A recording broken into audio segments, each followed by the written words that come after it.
ગુજરાતમાં છેલ્લા થોડાક દિવસથી વરસાદે વિરામ લીધો છે, પરંતુ રાજ્યના કેટલાક જિલ્લામાં વરસાદના વિરામ બાદ પણ પાણી ભરાવાની સમસ્યા સર્જાઈ છે, જેને કારણે લોકો ભારે હેરાન પરેશાન થઈ રહ્યા છે। ત્યારે આવી જ એક ઘટના સુરેન્દ્રનગરથી સામે આવી છે।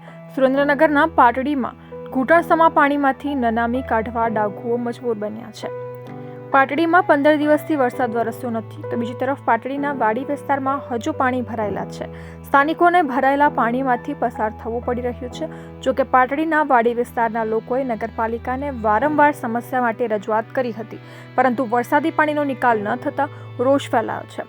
ત્યારે હવે જોવાનું એ રહ્યું કે તંત્ર ક્યારે સ્થાનિકોની સમસ્યાનો ઉકેલ લાવશે।